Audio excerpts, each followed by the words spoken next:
Bluff City Media presents the No Bluffing podcast. Stepping up to the microphone are your hosts, Christian Ingram and Evan Hayes. Now, let's get to the show.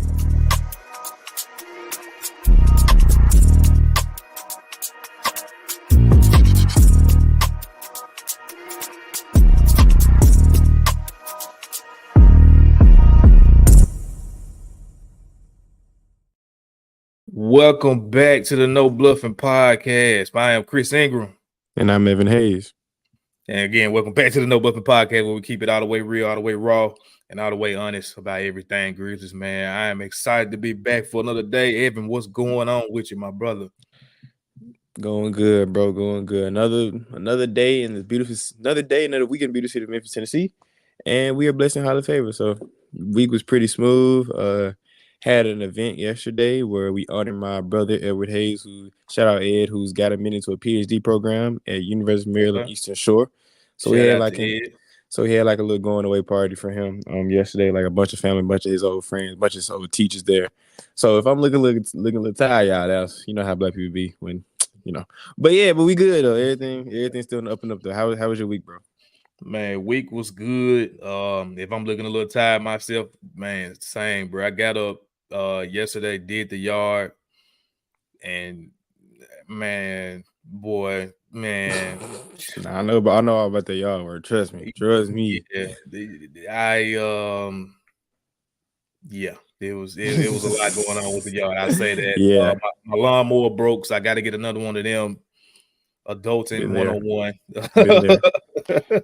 Been there. And then got done with the yard, slaving in the heat, and then went out to up here. We had a fair. So took baby girls, took the family to that. We was out there for about 3-4 hours. That you can imagine, bro. Probably you was cooking the whole day. Yeah. I'm well done. I'll just say that at this point.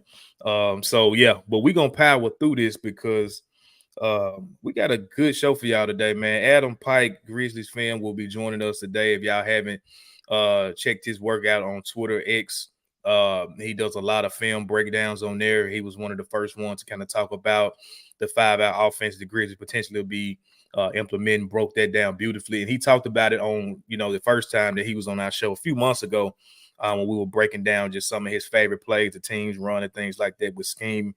And we told him, in the summer we was going to have him back. So I reached out to him after the draft. And so he'll be on today, man. I'm excited for him to break down some Zach Edey film for us today. Today is Zach Edey Day in the next phase of our next season outlook. So I'm excited for that segment. He'll be joining us soon.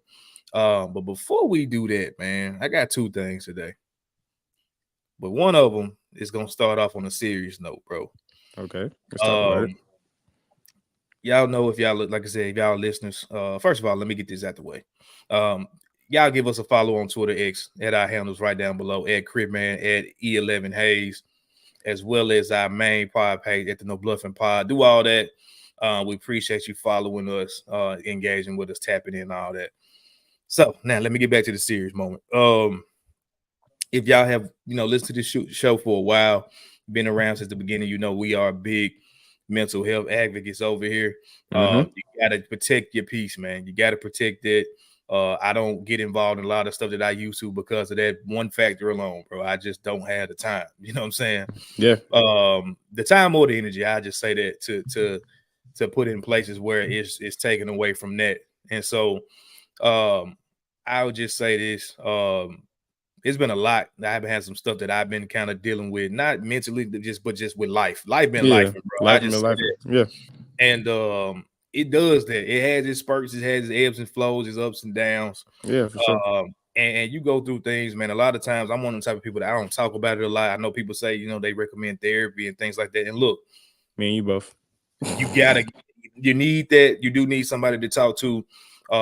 Definitely make sure y'all reach out and get that taken care of. I don't feel like I'm at that point, but yeah, I will say this. It's just, life got its phases, bro. And I'll just say that with all that being said, it was a video that came out over the weekend of what's his name? Jalen Hurts Philadelphia Eagles quarterback, and he was talking to Saquon Barkley, new Philadelphia Eagle running back. Them folks about to be crazy. I can't wait to maybe come out to play with them dudes on there.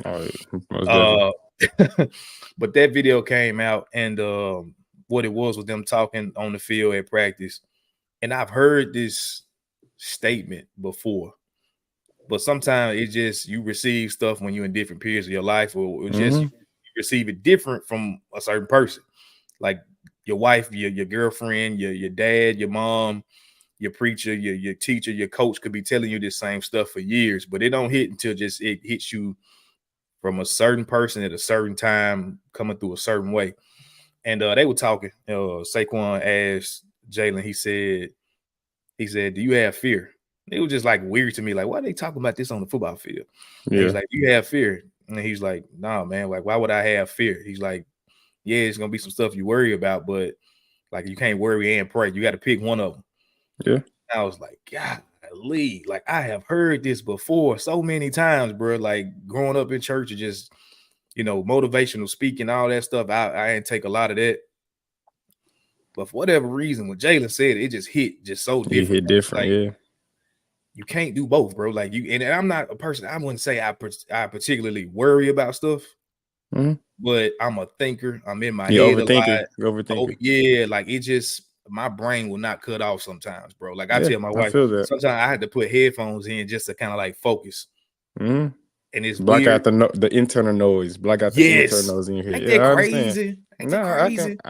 You're speaking it could be quiet in the house, but you got internal thoughts that are just super loud. And it's like, all right, well, let me put something in my ears to keep me quiet or keep my thoughts quiet. So yeah, bro, like that's that was one of them things where like when I get little moments, little things like that, I just snap my finger, look up, point up and say, got it. Or like, thank you, like appreciate it.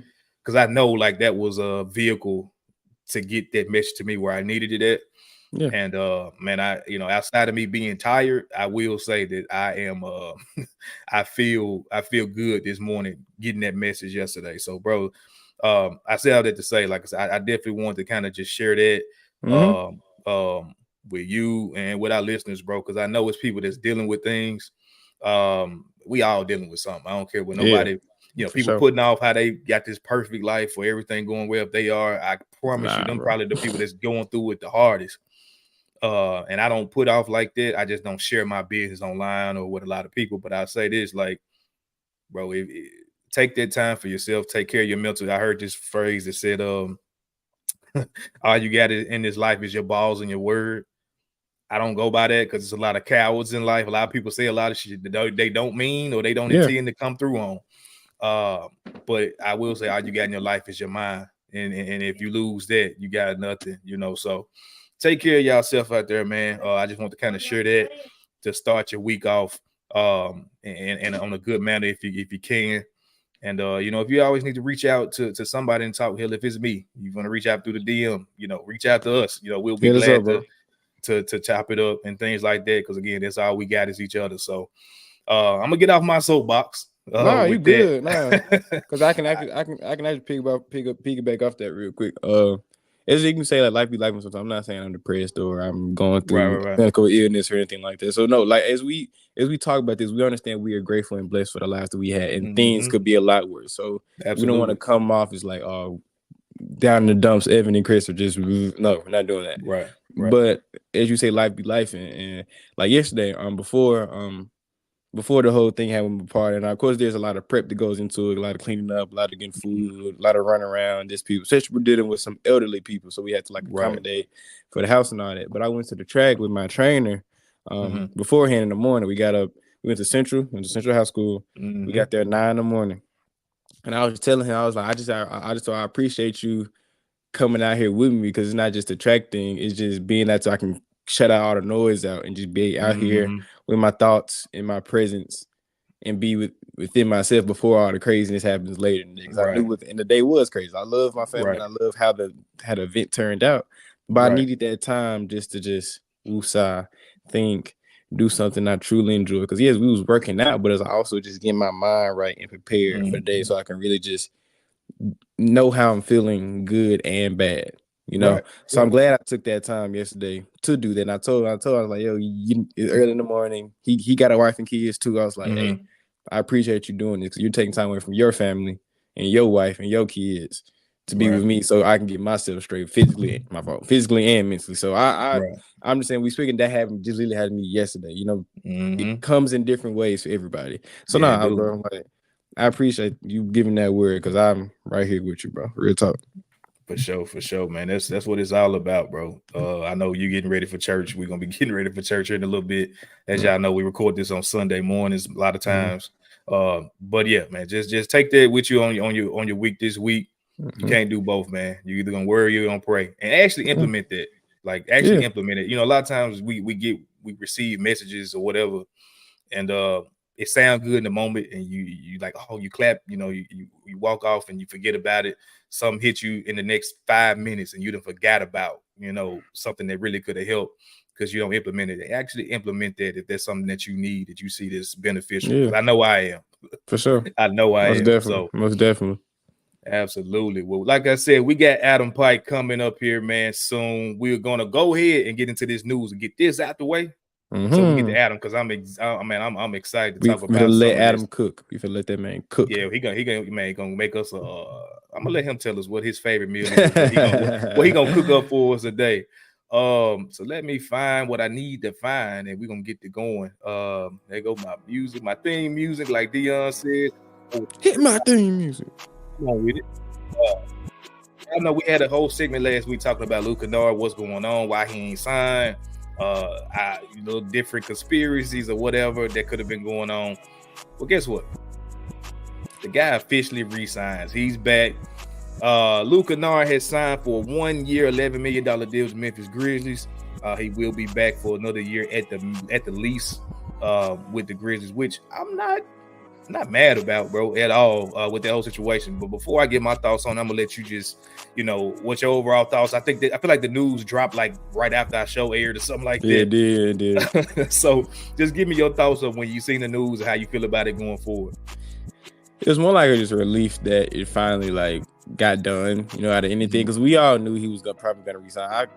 We talked that last week, like percentile we'll give it. But just as the days lingered on, you got a little more worried. But I'm happy on both sides. I feel like Luke got the money that I feel like he wanted, because $11 million is probably a little higher than what his value was in the market. Absolutely.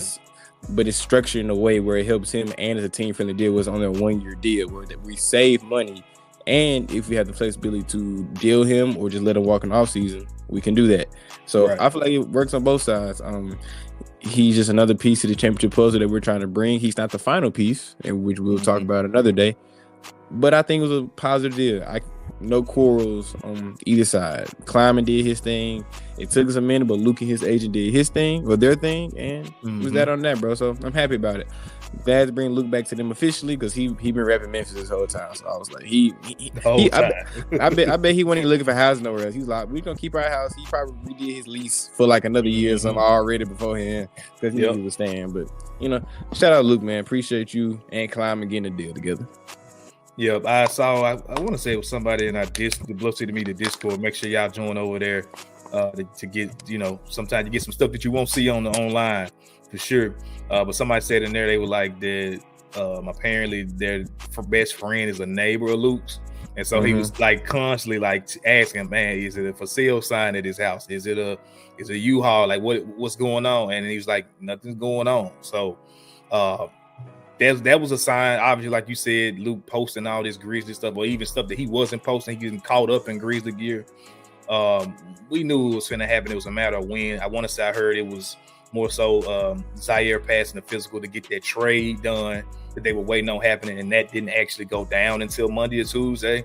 And so that's what took all of the time for the Luke news. I also think, like we talked about last week, though, it obviously was a play into what they could do outside of Luke coming back, because if they get Tyus, you probably still bring Luke back, but you probably bring him back in more of a value number of like you probably get Tyus and him for about $6 million a piece.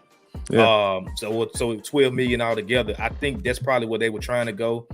Shout out to, I want to say his name was Troy Halliburton. It was on Anthony Sain's show. He broke a lot of news about the Tyus stuff. Yeah, great episode. Yeah, he did. And he talked about, I think he said that the Grizzlies actually offered him double of what the Phoenix Suns could have gave him here. So, or Memphis, I don't know if I said that right. We offered him twice more than what Phoenix offered him, but the thing about him being not coming here as a starter, Tyus wants to be a starter. So, and we can't do nothing but respect that. So he wants to go where he can get the most playing time, the biggest role, and it's that on that. But I feel like it worked out on all everybody happy at the end of the day. Yeah, we don't. It would be great to have Tyus back, but do we need Tyus Jones to win a championship? No, we don't. And I think it worked out, bro. So I don't got no quarrels with nothing, bro. I think it was a plus move on our sides. I kind of hate we couldn't get Tyus, just that the personal fan in me of Tyus, but the logical basketball Grizzly fan in me was like, hey, it was not the end of the world. Right. And they said, like I said last week, them looking at Bakel, they were looking at different moves. I think Luke was just a handshake. Look, when we get done doing what we gonna do, you back. But I'm sorry, bro. I think it's a Marcus Smart move incoming by the deadline. We'll talk on that later. Yeah, we're gonna say back to that because y'all know how I feel about this Marcus Smart situation. I'm tired of hearing about it, so we're gonna have to talk about it another day. Yeah, I think that says a lot. I'll delve into why later, but I think it's some writings on the wall. I think we'll see. But y'all let us know in the comments how y'all feel about the Luke Kennard re-signing. You happy? You mad? You sad? For everybody that was going crazy on Twitter /X, Dibs and Bang called y'all fools. You so did. Did what you may. That was very funny. Yep. But we're gonna move on to the next topic. I'm gonna let you lead this one, brother, because I know you've been tapped in with this more than what I have. Yes, I have. Kind of catching bits and pieces, man. But go ahead and do your thing, my my brother, my brother in the Olympian. Yeah.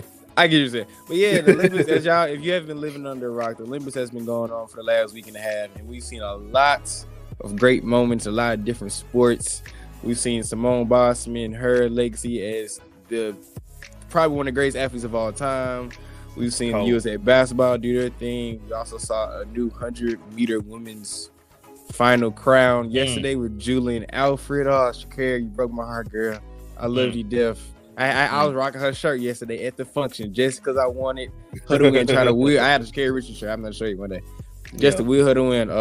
We also saw a guy in I can't remember the things. It's not skeet shooting. It's whatever with the. You saw it on Twitter. Man, that's some wild stuff. That's some wild stuff. I think Poland hired a hitman. That was kind of funny because that's what it is.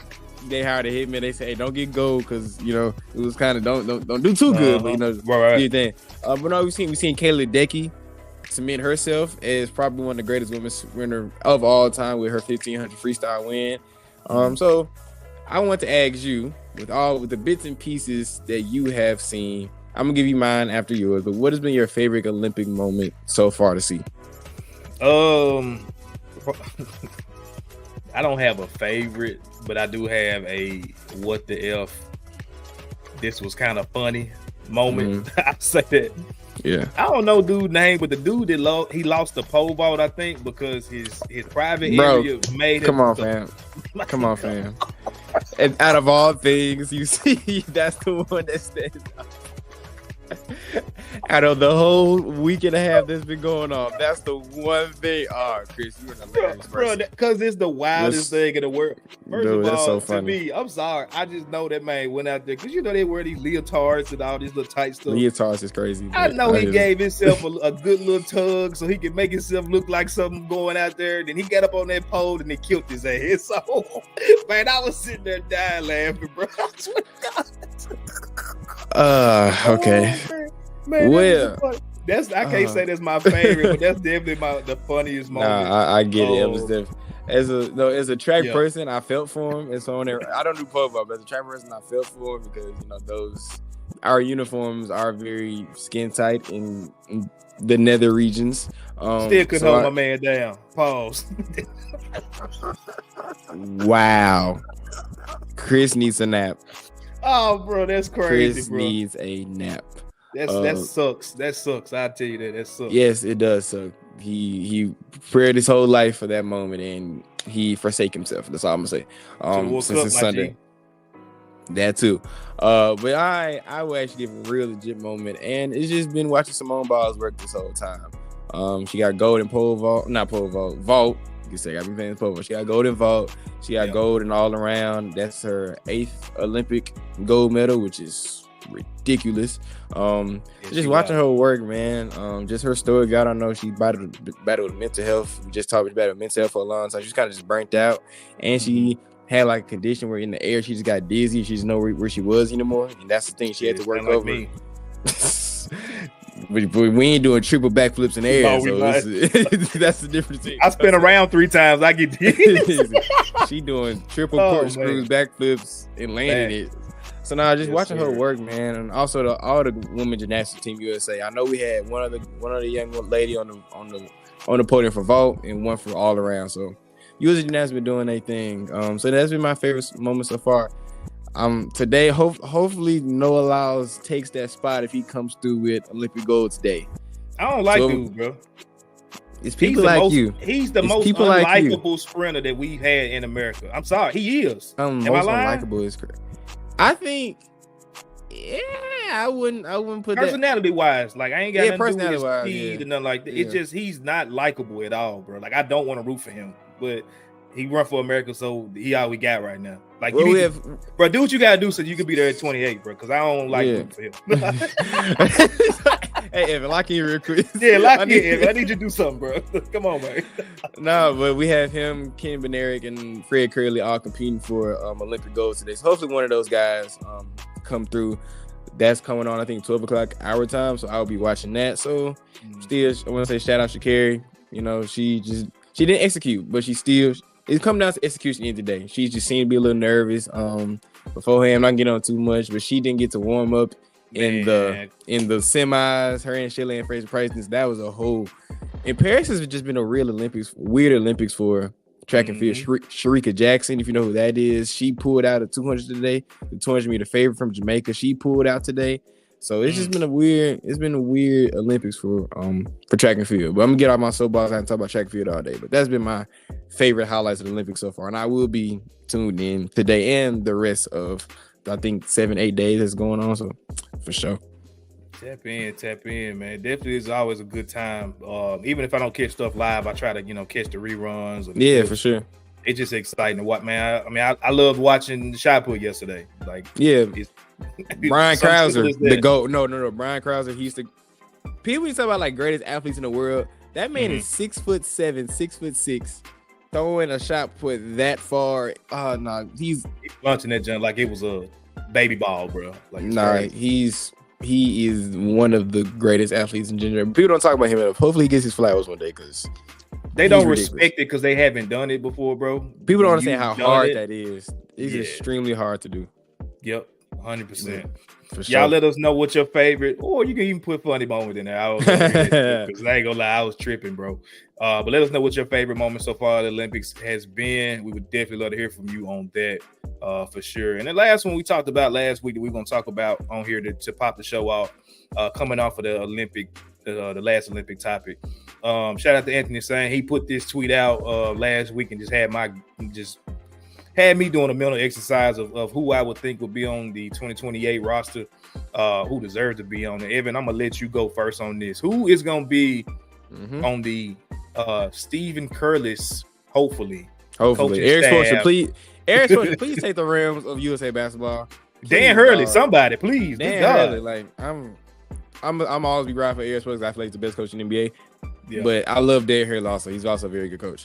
But my 12, I have 12 and one Austin. You know how some people get hurt and all that. So I have 12. So I have Ja Morant, Anthony Edwards, Tyrese Maxey, Devin Booker, Cooper Flagg, Cade Cunningham, Jason Tatum, Jaylen Brown, Paulo Banchero, Bam Adebayo, Derek Lively, and Jaren Jackson Jr.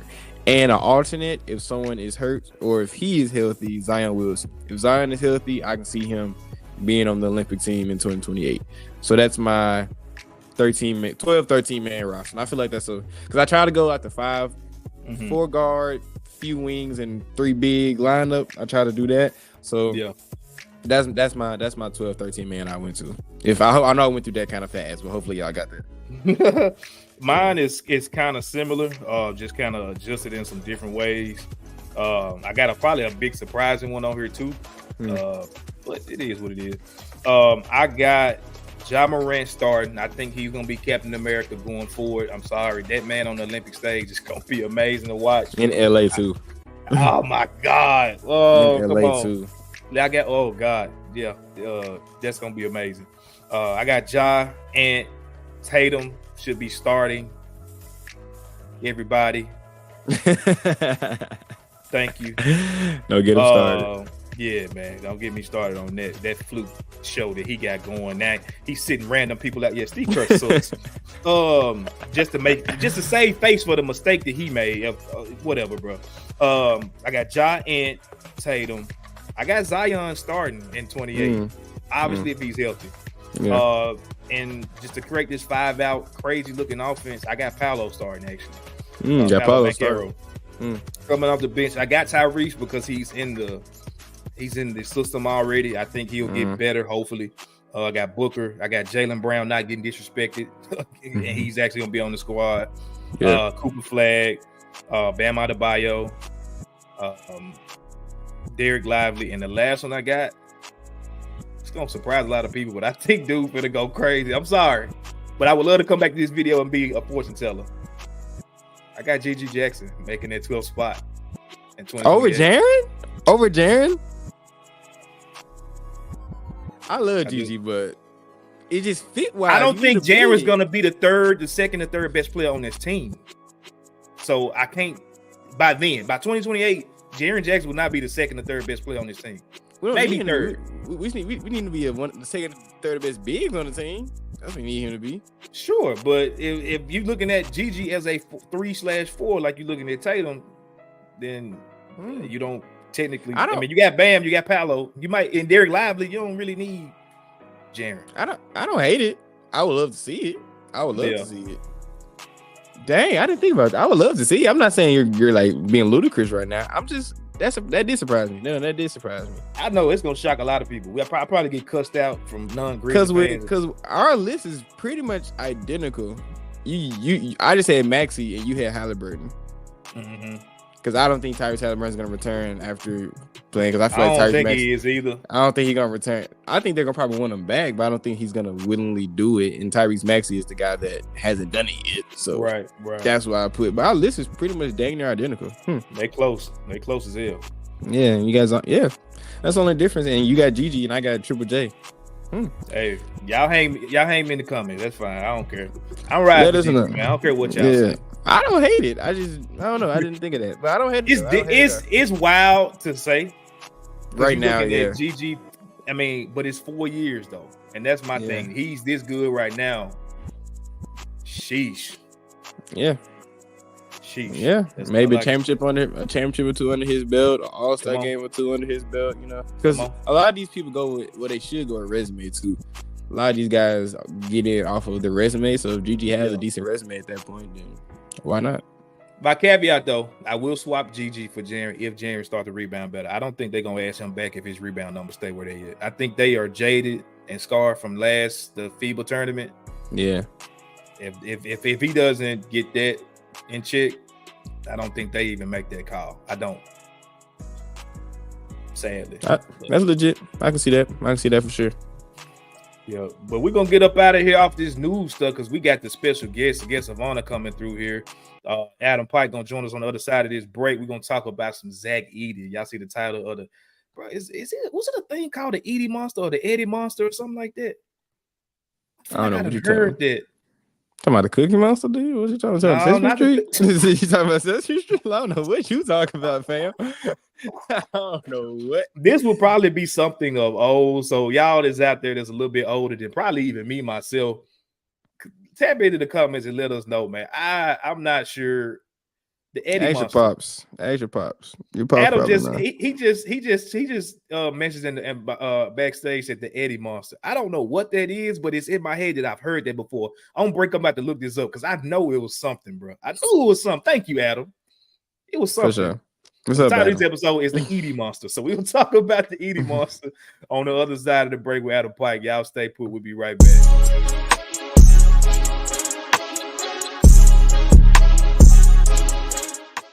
one of the questions as far as my writings for the Wizards was, what's going to happen with Tyus Jones? And I kind of was able to narrow it down. He had 3 teams that he was primarily looking at, and that were the Memphis Grizzlies, the Phoenix Suns, and the Atlanta Hawks. From my understanding, Memphis they offered him more money.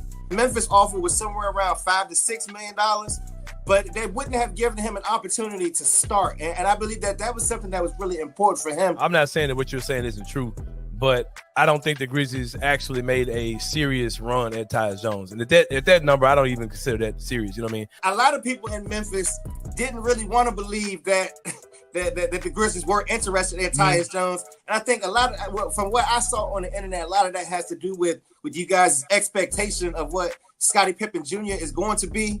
The Memphis Grizzlies very much like Scottie Pippen Jr., but I'm also here to tell you they went out and tried to get a backup point guard. Tune in to The Anthony Sane Show, Wednesdays and Fridays at 12 p.m. weekly on the Bluff City Media YouTube channel.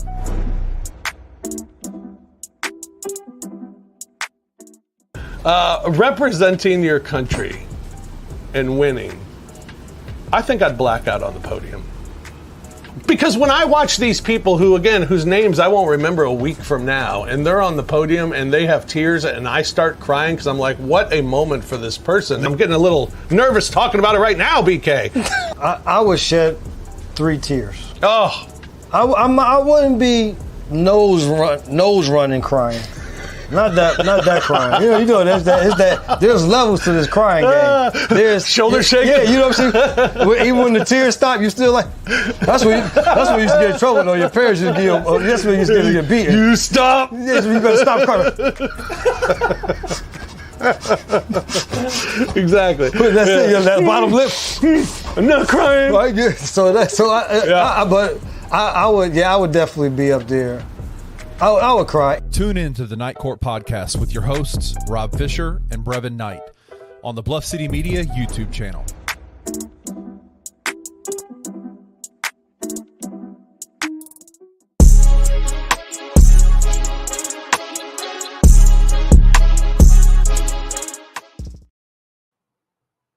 Yo, welcome back to the No Bluffin Podcast, where we keep it all the way real, all the way raw, and all the way honest about everything Grizzlies. I am Chris Ingram. This is my guy, Evan Hayes, to my right. And to my immediate right, we got my guy, Adam Pike, that joined the show for the second time. Hold on, man. I got to give my guy some applause real quick. Y'all give it up for Adam Pike joining the show. Yes, sir. Welcome back, my dog. Hey, thanks, guys. How you feeling today, my guy? Let me cut my applause off. They keep going out there. My bad. They wanted the encore, man. They wanted a bow from you, my guy. What's going on, Adam? How you feeling, man? I'm good.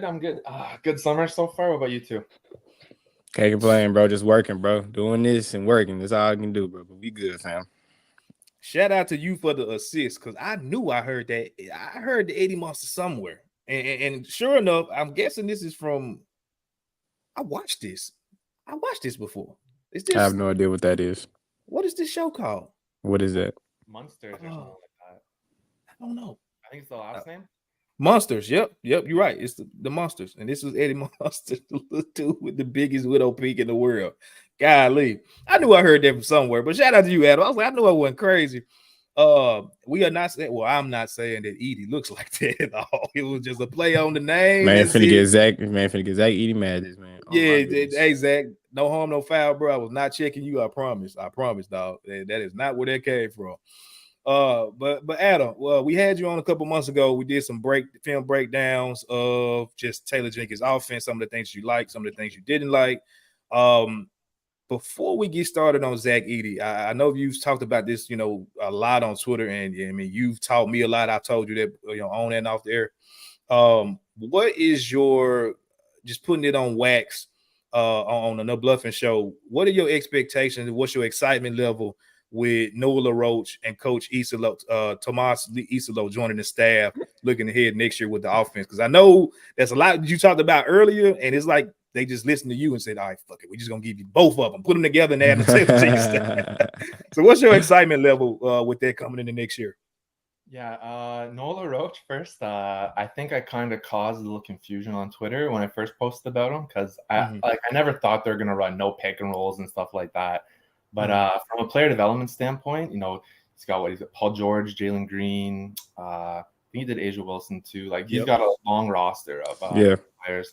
Blake Griffin too. When Blake Griffin went to Detroit and started shooting threes, I think he was his trainer that year.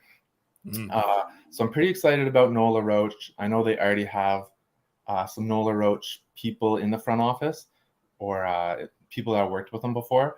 But from the offense standpoint, I don't think much is going to change with LaRoche.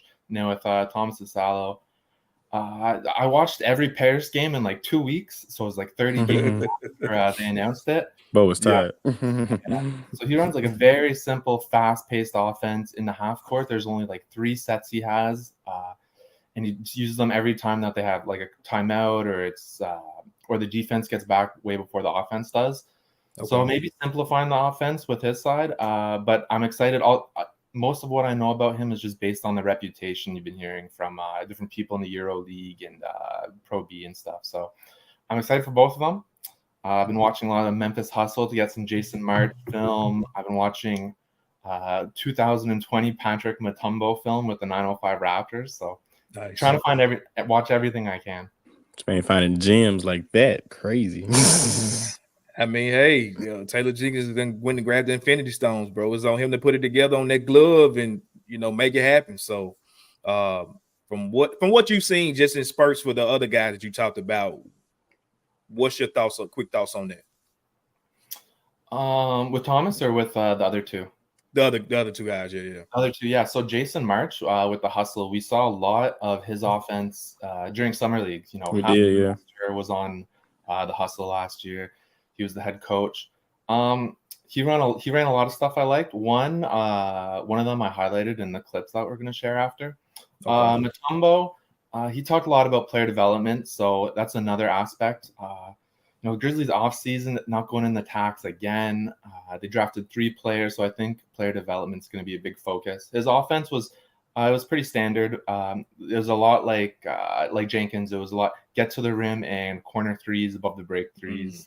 Going to see a similar shot profile, I think. I think they were like second in the G League in 2020, 2021 at rim frequency and like second in 3-point frequency. So basically keep Mutombo out the offense because we don't need we need something new. We don't need the same thing. Come on. We don't need to double down on Jenkins stuff. No, we don't. Get his philosophy out the building. Exactly.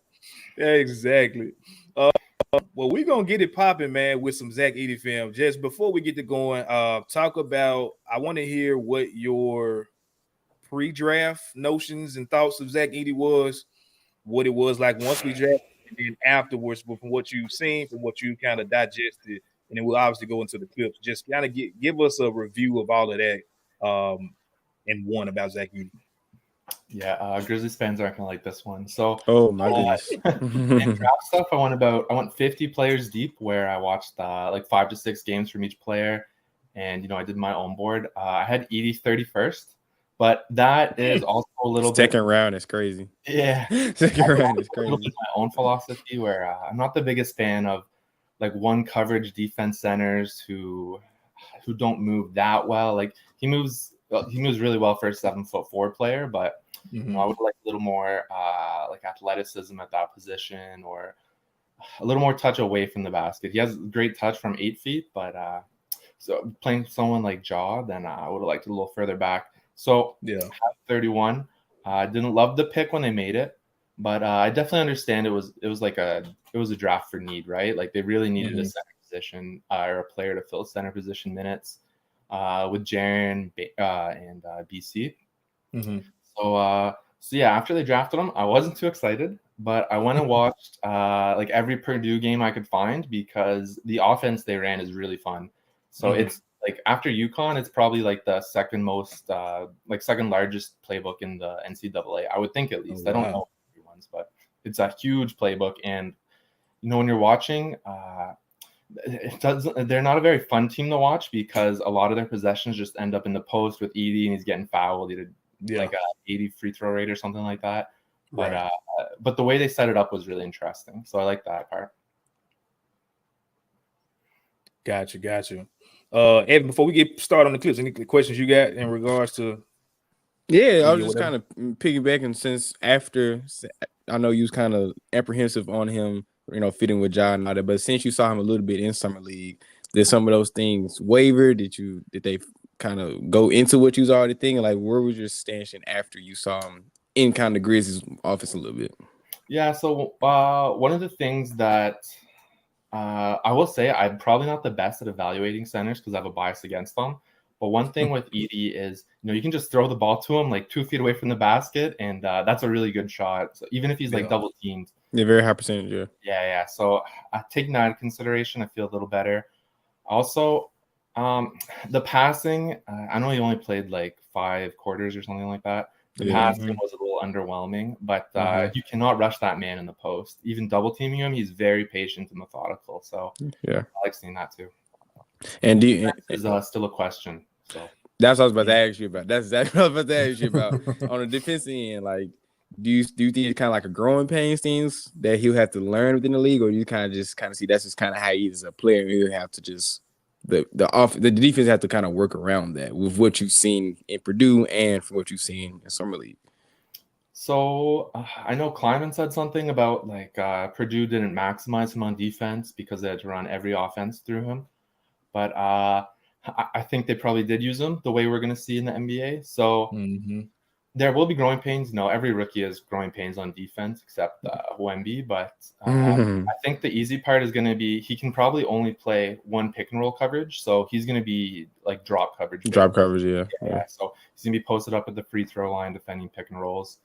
So as long as he doesn't have to adapt to like shows and different like at the hedges level, and stuff like that, switching everything, I think that's the easier way to implement them. And if you got him defending pick and roll with Jaren as the gaucho, then coming from the weak side, that's definitely going to help. Especially Chris might not like this, but if it's Smart or Vince starting at the 3, that's going to help a lot, in my opinion. Don't get Chris started on that because you get his blood pressure high. No, man. Hey, look, I have come around to the idea that if next year Vince Williams is your starter, I'm totally fine. Totally fine. I'm still pushing GD at the 3. He says that now, but I'm cool with Vince, bro. I am. I promise. He says that now, but when October get here and we lose like 2 games because Vince Williams shoot 2 for 5 from the field. The agenda is coming, baby. He's gonna be hot. Where's Gigi? Gigi should have got 30 minutes a game. Exactly. I'm not ready for it. I'm not ready for it, but it's gonna be fun, bro. I can't wait. I can't wait. Well, we're gonna break down this first clip. This one that you sent is the handoff hub. Yeah. So I sent 3 clips overall. Lost that ball. So they're 3 short clips. So ways I think they can use Edey in the offense. Okay. So the first one is just like basic zoom offense. So you're gonna have like they're gonna set up in pistol or 21. You're gonna have Edey at the top of the key, and they're gonna run the offense through him. And this is a little different because usually they run Edey at the low post, but you're gonna set him up with a little down screen, and 55 is gonna come off the screen, and then 3 is gonna come off the screen and receive the handoff. So it's called double zoom action. That part's not that important. But basically just running offense through Edey as a handoff hub. So there's a lot of other stuff they ran. And the Grizzlies run it every season, just like Delay Chicago, which is just here. It's the down screen plus a handoff. Like gigantic target. He rolls pretty well to the rim, better than I thought initially, just for being 7'4". And you can see at the end there, they just like dump off to him when he's 2 feet from the basket and just a little hook shot. So they can use them there. They can use them in the low post as a handoff hub too. Maybe running something like equivalent to like a snug pick and roll where you got both players in the paint and then you got the other 3 on the or you got the other 3 on the weak side. Then you got like Ja and Edey in the paint, and they just run a little pick and roll or DHO.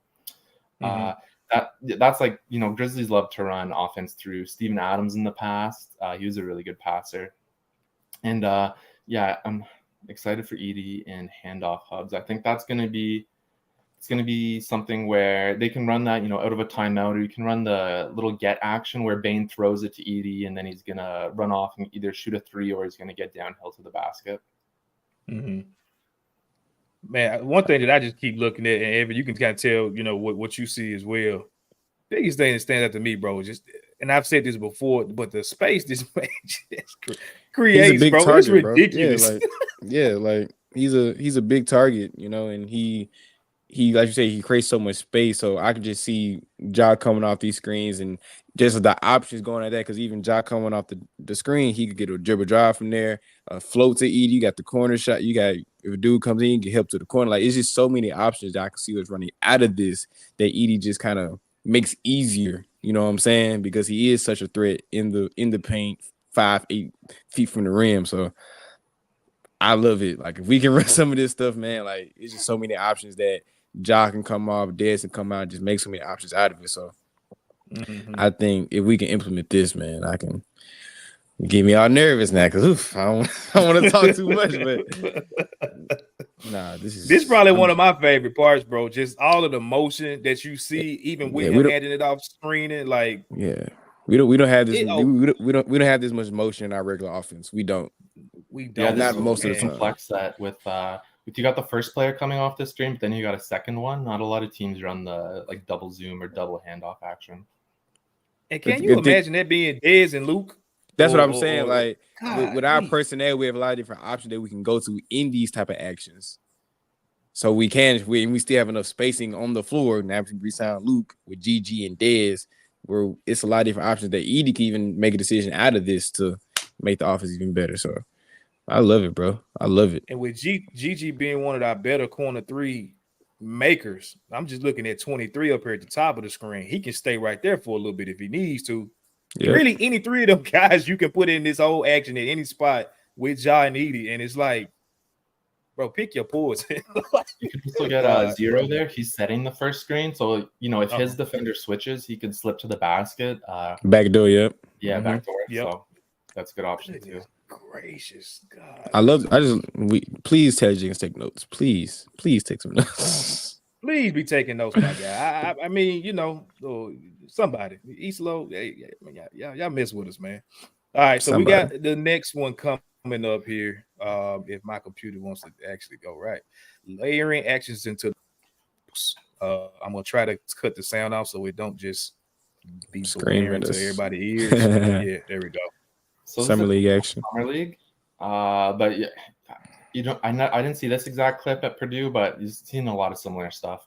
So basically, my point here is there was a lot of Purdue offense where they did this. It's running or layering actions into getting touches in the paint.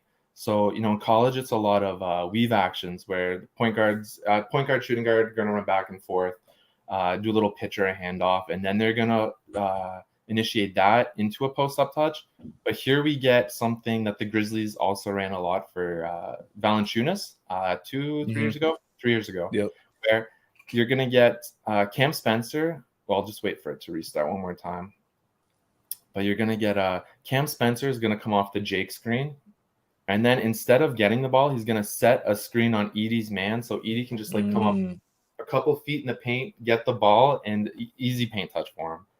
So instead of, you know, initiating with like a post-entry pass where you're killing the offense momentum, nothing's going on, and you're just trying to get the ball to him, this is a cool concept where you're layering one option.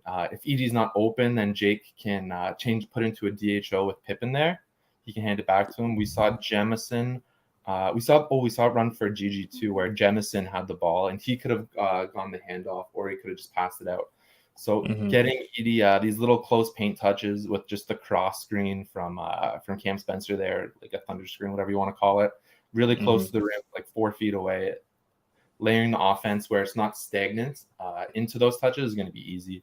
And that's the thing where I kind of failed to realize, because I knew it was going to be an option, but just giving him paint touches 2 feet from the basket, if the offense isn't cooking, then he's going to find something to do. Man got touched, man. I was thinking about this last night, getting prepared for the show. Like, the thing with him is, like, he's talented, he's coordinated and all that. And a lot of people with that size, like, you know, they're not able to do as much as he can. You know, obviously we see Wemby, these alien type guys coming into the league. But I think him being just the size he is with his coordination is what, like, his size actually is. I don't want this to sound offensive, but like, his size is his talent, because obviously he has the footwork, he has the the touch and all that, but him being just as big as he is with all that, it's like, God, he could be so dominating, bro. I don't know if he would be as dominating. Let me say this. I don't know if he would be as dominating if he was a 6'9", 6'10" center. That's, I guess, what I'm trying to say. But with the tools that he has with that size, it's not going to be much you're going to be able to do with him when you put, years under his belt. And one more thing that I want to, I guess, ask, and I'm going to get your way, Evan. I saw Cam do a lot of these screens in Summer League. I know we're talking about Edey, but do you think that was, from what you've seen from Jason March's offense and things like that, is that more so something that you've seen him implement, or is that something you think that Cam was just kind of doing that on a whim, from what you can see?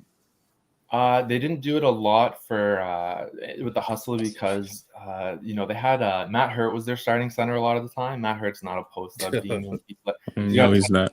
Yeah, he's got touch from 3-point range. Then they had I forget his first name, but his last name is Love. He's like another white center. He wasn't a big post up hub either. But the thing I went and found and just like put on Twitter was like 2 minutes of clips of the 2019-2020 Grizzlies just running like the exact same set for JV.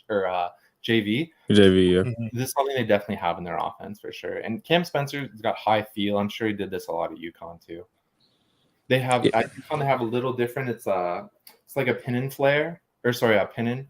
Where he's going to set the screen on Donovan Klingen's man, and Klingen will get the post up. So definitely seen that. But yeah, this is more like old school Jenkins era, I'd say. Yeah, and I want to ask, kind of off of that question, we see these clips that how Jenkins and how the coaching staff is going to implement him into the offense, and these plays designed for him. If you could gauge it, of course, we're not in the FedEx Forum, but where would you kind of rank Edey kind of the options on the team right now? Of course, he's not number one with Ja. He's probably not number two. But, like, how many of these plays do you think we're actually going to see a game, or we should see a game during just a regular season, So where do you think he ranks, like, with the option on the team? So how many times we're probably going to see these type of plays? Yeah, so, out of timeouts, I think this is a really high percentage shot because you get it 4 feet away from the rim. This isn't something you're going to run when all the players are sprinting down the court. This is something you're going to have to set up a little bit more. But, I'd probably put him fourth behind Ja, Bane, Jaren. And Gigi's got to be somewhere in there too. But just being so tall, I think just the post hub that he's going to get a lot of touches out of the half court. Yeah.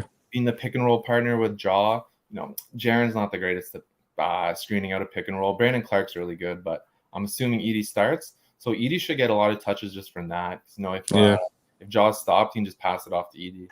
Yeah. So I know you had these probably calls before we drafted him. So do you still kind of have the kind of issues with fit? Because a lot of people were saying that he's going to clog with the paint too much. But now we're seeing now that he can be effective in the paint without just sitting in there in the way for driving lane. So do you still have that kind of hesitancies, or do you think we have ways like this to kind of have him have his impact in the paint while not clogging up driving lanes like Ja and Dez and Gigi and those type of guys? Yeah, if I was doing a Grizzly specific draft board instead, I would have had him higher because I think he's actually I think it was a clear fit need where they drafted him because he's so big. So adding size at the 5 position, I think no, I'm down with that. Sorry. You good, man? Yeah, no, I think it was a clear fit need, and like clogging the paint, I'm not too worried about, and I'll get to that after in the next clip. But just passing off to the hub, he's going to be able to finish around the basket. I think it's going to work out well. Yeah. And my ears. Front court partner with Jaren. Adama's been good in the Olympics. We'll see how he is when he comes back. But he's like another skilled 4 option that you can play with. Yeah. Gigi can definitely move up to the 4 in some lineups. Jake too, especially next to Edey. Like Edey is so gigantic, he can stop any 5. So you're just gonna have to get a skilled 4 beside him, I think. No, for sure. I can definitely agree with that. With your question, Evan, I just want to touch, man. I'm hoping that they just force feed his mismatches. You know what I'm saying? Like, I don't know if they have to run so many plays for him, but if he got a mismatch, it should be a simple, like, I don't care if we called the perfect play. if he got a mismatch down on this particular possession, bro, just get it to him in a spot where he can catch it and go up. Like I that's the thing that I'm worried about is that we overcomplicate using Edey instead of just when we see it's a clear mismatch, it's a clear easy bucket, 2 points. Like you said, Adam, we've had issues in the half court before. If we have an easy way to get a bucket, let's just use him. Bare minimum, we get that. And that's why I said I think when we were talking about early rookie of the year, like or just early next season numbers, I was like, man, he should be able to average 12 to 14 points easy. Yeah. Just I'll put backs and stuff like that alone, you know. So we'll see. No, yeah, he should be able to average double digits just by starting, getting the opportunity. You know, BC and him probably play similar minutes, but BC is coming off an injury. I don't know if he's going to play back-to-backs. And it just gives you another front court option. So he should be able to average like 10 and 10 or something right off the bat just because he's so gigantic. Nah, for real. No doubt. Last one we got here. I'm gonna let you talk this one through.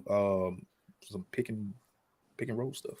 Yeah, so this is there's 2 clips in here. So the first one is it's gonna be I'll just wait for it to restart. The first one is a simple Spain pick and roll. I'm gonna call it stack 2 probably by accident. So you get Edey to set the screen, and then his defender, the X5, is going to have a back screen set on him by 0 here. So you're going to see it right here. And Edey's wide open. The tag defender has to come over. So he could have passed it out. But, you know, that's the mismatch you're looking for when the tag man comes over.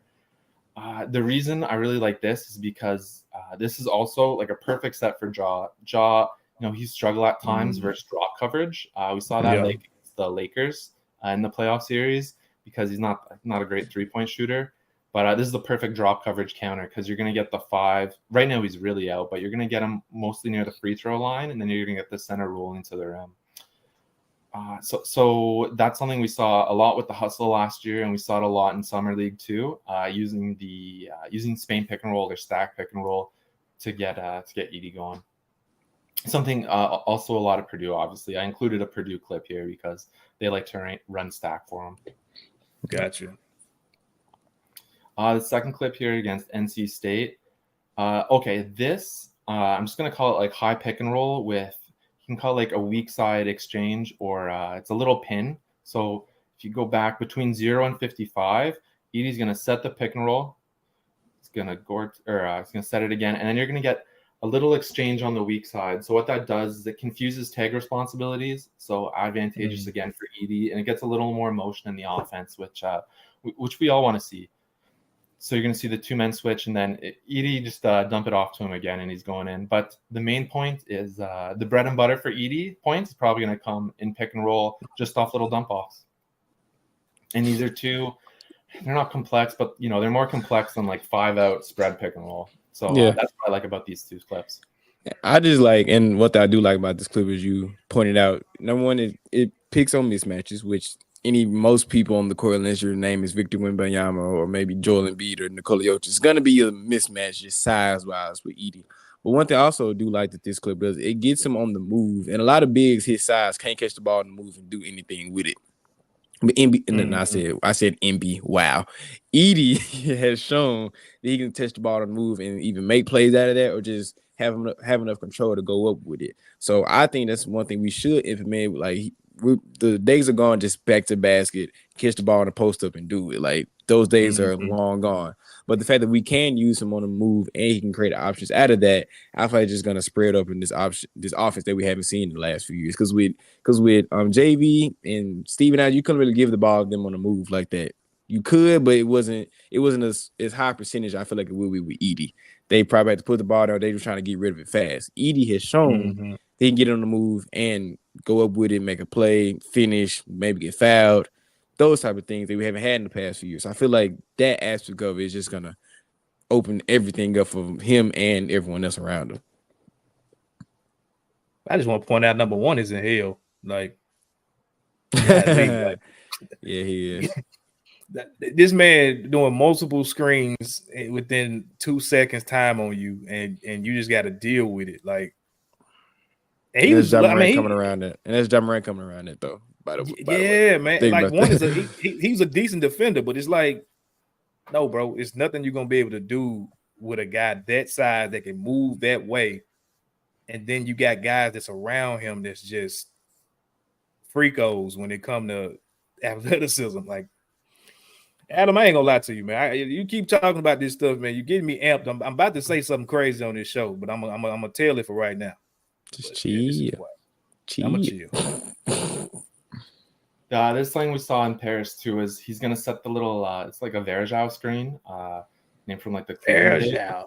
That's took where he me sets the back. screen, and then he flips it and sets another screen for the same player. And that's something that Paris basketball used a lot, again, to get like your players in motion. So there's just that little clip right there. That's the Verjao. Man. Nah, but my last thing that I want to put, just kind of want to ask you, Adam, since we've kind of been through the clips and we've seen how we can maximize Edey, and I feel like that hopefully that we see with Jenkins and LaRoche and all that. Like, if you could put a gauge on like his ceiling for this year off of what we've seen, what would you have it at? It would be like top 3 in rookie of the year, first team all rookie, 15 and 15. Like, what's kind of like your ceiling that you can see Edey being this year? I think like rookie of the year is I think that's that's something that could happen. The class, there's not a lot of players that were ready right away. Like Ricochet, the first overall pick, I don't think he's ready right away for the NBA. Reed's probably ready, but I think he could not easily, but I think it's realistic that he wins rookie of the year and averages something like 10 and 10 or like 10 and 9 or something like that, because he's going to get the opportunity with like a little bit of a lackluster front court in Memphis. And just with the sets that Memphis runs, like a lot of pick and roll, it's going to be advantageous for him. Nah, for sure. I'm pretty similar to you. I have him either win rookie of the year or at the worst getting top 3. Yep. I actually have him averaging 13, 10, and like 2.5, 3 blocks, because I feel like just his presence down low, I'm not saying he's gonna be a defensive player of the year running, but I feel like him and Jaren together at least gonna get 4 blocks a game just between those two within themselves. So yeah, I'm kind of we're kind of on the same line. I feel like it's probably the best fit we could have got for the team, and probably for him also, because he's gonna have the opportunity. He's gonna have the person around him to maximize his percentage. He's not gonna be asked to shoot 20, 25 shots a game or even play that many high minutes. I don't see him, and you can correct me if I'm wrong, I don't see him getting more than 25 minutes a game. I think honestly, like him and BC probably both get close to 20, and then maybe you fill like 6 to 8 minutes with Jaren at the 5, because the points I think they're going to need Jaren at the 5. So yeah, like 20 each, 22 each. I think that makes sense. Yeah, for sure. And if he hasn't had this problem, but if he keeps to stay out of foul trouble, we can use him down the stretch if needed. But he's not going to be asked to do a whole lot, which I feel like is just going to be a plus for him and this team for sure. Yeah, I don't know if he's I hope close Jenkins but he'll close the points this season. Yeah, for sure. I hope Jenkins stop capping minutes, bro, because I think that's what really gets us in trouble. Like, I hate you don't play Jaren Ja bang more than 30 minutes. And with Edey, you saw he averaged like 32 minutes, I think, a game last year, or something close like to some crazy in the tournament. Like, that dude is in shape. Matter of fact, he's in better shape now than what he is on these clips that y'all see. Like, he's done slimmed down. I mean, look at this clip. His size, which, great shape for a big guy right there. But then look how much he done slimmed down just in a few months, bro. Like, I think that dude, if you need him to close games, I think you can see a closing lineup with Jaren and Edey out there. Not that you have to, but I think that if they want to try it out and just to see, all right, cool, it's late game, we're going to need some putbacks, we're going to need some rebounds, we're going to need some just easy points. Yeah. I don't know, bro. I think we're going to see. I'm just excited as hell about Edey. I just say that. I can't wait, bro. I'm excited for basketball season. It was a long year last year. Nah, for sure. And I feel like I already know your answer, Edey. Adam, I said Edey. Because you're a rational basketball fan. Please tell me you're not in like the injury. He's gonna be an injury prone guy because he twists his ankle 2 times in summer league. I know you're not over there. I just want the people to hear that another rational basketball person doesn't think he's a Greg Golden or anything like that, So now why you have to say now you got to go knock on some wood for even throwing that name out. So come on, collective knock on wood. Pause. There we go. Appreciate it. Yes. No, those are 2 freak accidents, right? But No, I think they'll get him where first game, I think he had like 3 falls that were crazy, like just because he was jumping and falling on people. Get that a little toned down. Yeah. No, he's like 7'4". That's big. We don't see a lot of players like that. But the whole Grizzlies injury thing, hiding injuries, whatever, that's not something I want to participate in. I don't care. Nah, I feel that. The front office is very weird when it comes to players being injured and what they do, how long they should, how long they shouldn't be out. It's just hopefully everyone's healthy next year, so we don't have to worry about that. So actually, Indians might have learned that from Milwaukee. They do a very similar thing. That is true. Where, true. No one knew when he was coming back. Probably next year, no one knows when he's coming back either. So it's not just the Grizzlies. Is my point I want to make too. Right. Yeah. That's my thing too, true. Adam. Like I get we watch them, we love them, we devote our life to them. Certain people, we ain't no different than nobody else. Everybody go through a lot of the same stuff we do, except for last year. That's never been done before, and hope it never happens again. So, yep.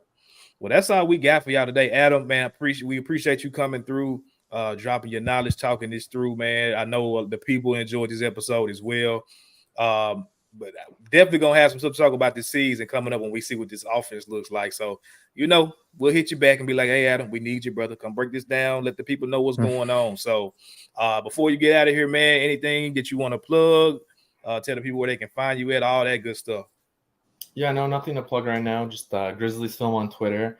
I'll have some stuff where I go through the hustle in the 905 a little bit more that I'll post clips of. But no, that's it. Thank you both. Now, sure. I have a funny question, Adam. If somehow the Grizzlies saw this and said, hey, Adam, we're going to give you a job to be on our bench to help revamp our offense, would you do it? How quick would you accept that call? From moving from Toronto to the city of Memphis, how quick would you? That might be the one hang up. I love Toronto. I love living in Canada, but if they can match my salary, I'll be there. I got you. As long as my girlfriend approves. I got you. I understand that. Well, Jenkins, hey, this is a smart man right here, man. Put my guy on. For sure. Well, yeah, man, that's all we got today for y'all. We're going to get up out of here. Again, like we started the show off, man, don't worry if you're going to pray. And if you're going to pray, don't worry, man. Y'all hit the mentals right. Get out there and do something that makes you feel good this week. Even if it's listening to this podcast, if it's watching some old Grizzly film on Twitter or YouTube, tapping into Adam stuff, whatever makes you feel good, man. Y'all make sure y'all do that this week.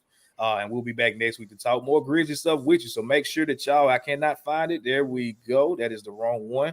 Tap into the No Bluffin podcast on every platform. We are there.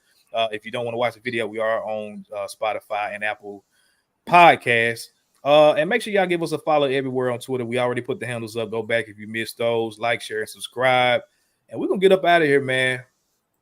That's all we got. Y'all have a great week, and we'll catch y'all next week. Go Grizz. Thank you for listening to this episode of the No Bluffing Podcast. If you enjoyed this episode, like and subscribe to Bluff City Media's YouTube page.